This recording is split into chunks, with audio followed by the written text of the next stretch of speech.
this painting, I started with the idea and with the central image, which I don't normally do, but it's right in the beginning. I knew this one was going to be about solitude and about silence, and I love that because I meditate every day, and I think it's like such a really important time for me to connect to, you know, all that is and all of that. So I started with that image in the middle. I have no idea who did that image. I would love to acknowledge that image. And then as I started painting this whole thing, it came to me that throughout this painting, I've got some images that all relate to that. I didn't plan it that way, but this image is an eyeball, and this guy's inside of it looking through that. That image was given to me to use by a guy named emboldened. And after I painted that and noticed like it's pointing up toward the left, and then through her and that owl, which is like coming in for a landing, which we all love owls and their significance.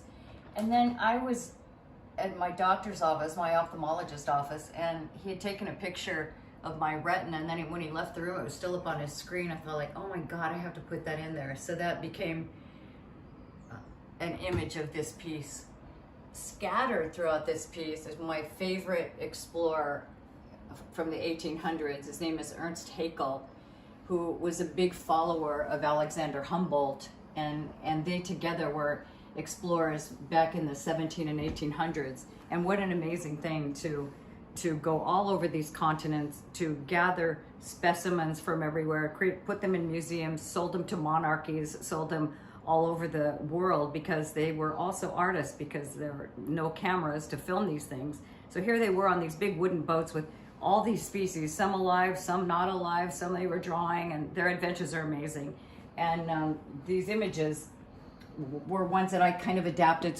Most of them were not colored for me to do, so I just kind of adapted them for my art. But the fish, the jellyfish, this guy, are so incredible.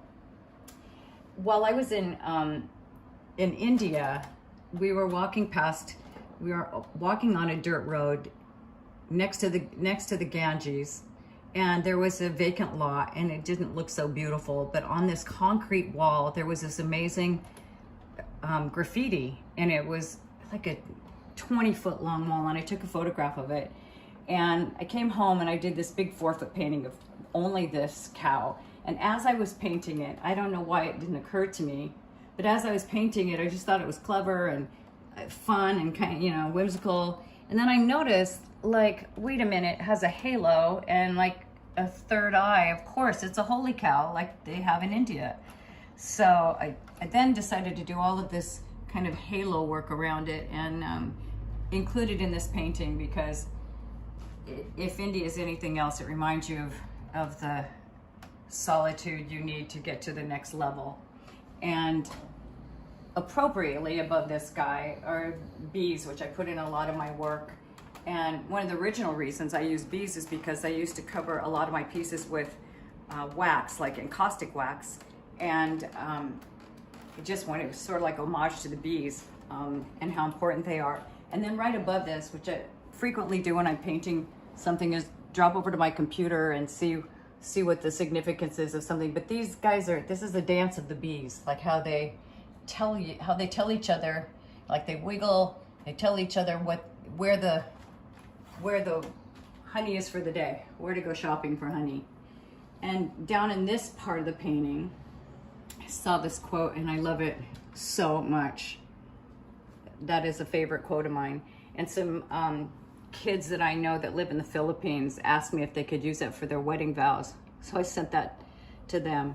This is an actual instrument that was used, I think, in the 1600s to locate the stars, and I thought that was relevant.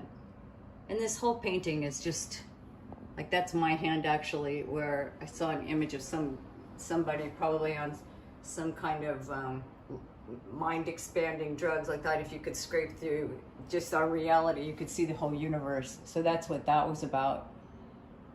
And then above that, just mending hearts. Like, if we could mend our hearts and mend each other's hearts, the world would be a better place.